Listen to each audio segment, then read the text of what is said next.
Father. I'm sorry I left you, but I couldn't bear it anymore. There's just these things I had to do, and I knew you wouldn't approve. But I'm on my own now, and I'm scared. I've resisted sending this to you. This cry for help. I guess I don't think I really deserve saving. But I need you now. Soon they will find me. I pray that you will come. Search your heart, Father. You'll know where to find me.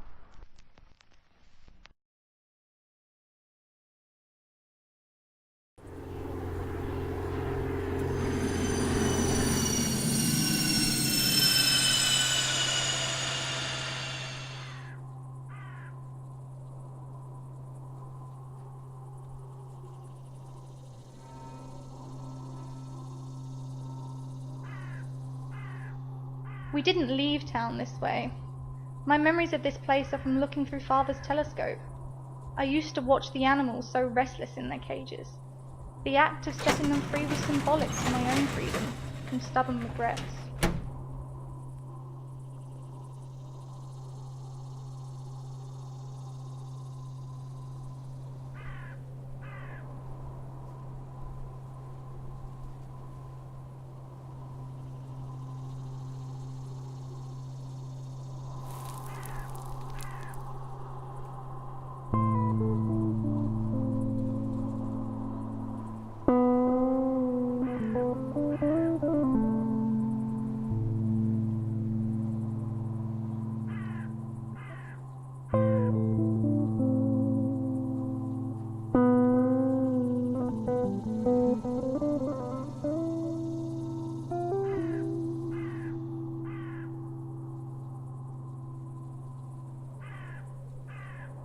I saw him there, in his shop on my way through, crowing over the market like a magpie, squawking at his underlings. My idle apathy is replaced by scheming conviction.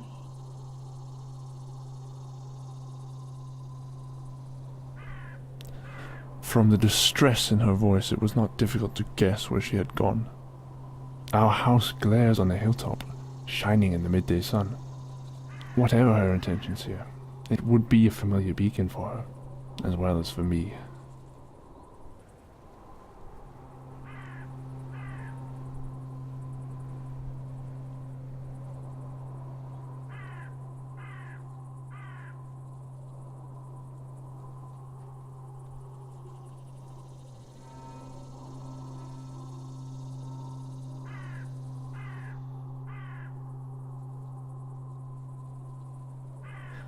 How God-forsaken this place is. I assume with hope that the town's inhabitants are all gathered in that temple, though I dare not confirm my suspicions. This way at least, it should make it easy to get in unnoticed and find Nisha. However, I have cause for concern. In its current state, and despite the warmth, this town does have a surreal chill to it.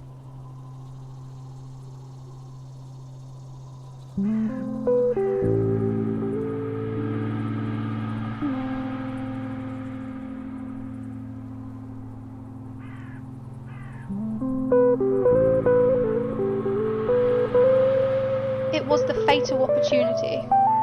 He prayed alone, on his knees forever now. Butchery was all that he deserved. His death could not be quick. I stood over him, watching his blood stain the carpet. He looked so confused. I realized then that for him, Mother's death was an ascendancy. With his dues paid, he lived in content. Was he still an evil man? He followed a callous checklist. Was he simply that ignorant? Regardless, a moment later I got what I came for. That gleam in his eye as he recognized me. The moment he remembered what he had done.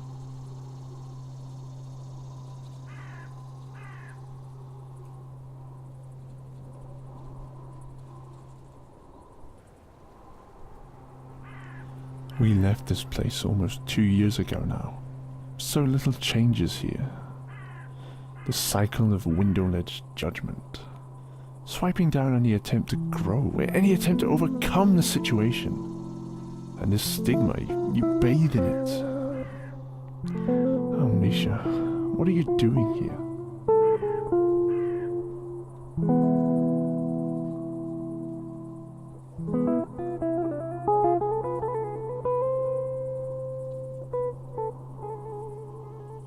I'm on the shuttle now, heading to the opposite edge of town. It's a port for merchandise and animals.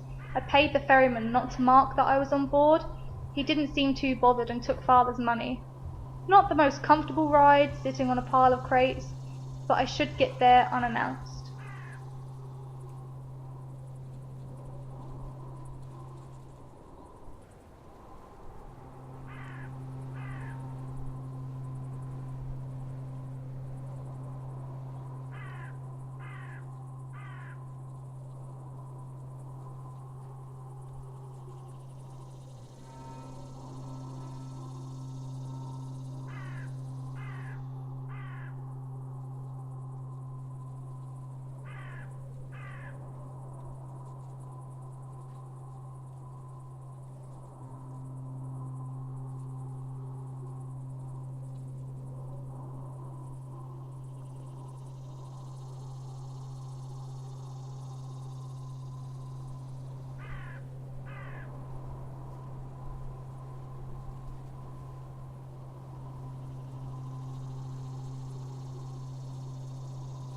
I could not bear the villainy any longer.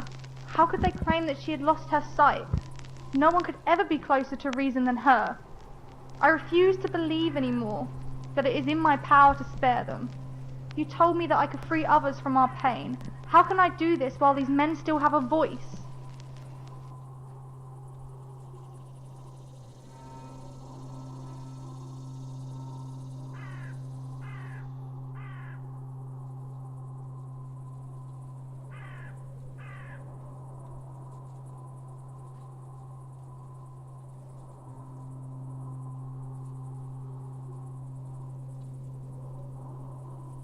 These recordings have become more than just a journal for me now. They are my truth, my salvation. If I believed in that anymore. No, like you taught me, I need only justify the truth to myself. They must become like a trail of breadcrumbs.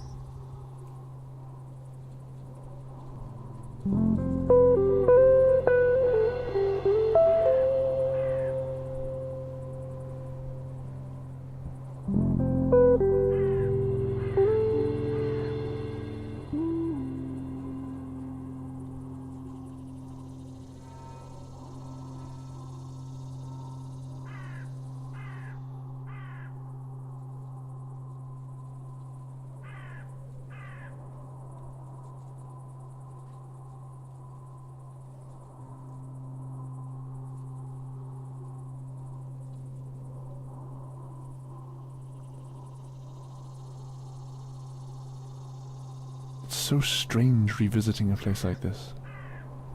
My memories expel such a polarity of feelings. The streets still hold familiar features.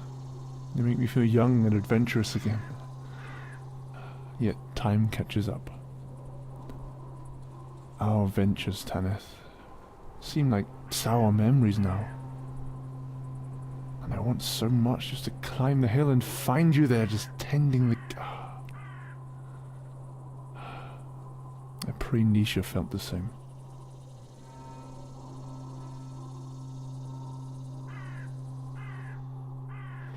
I remember your tears that day, as we left your mother behind.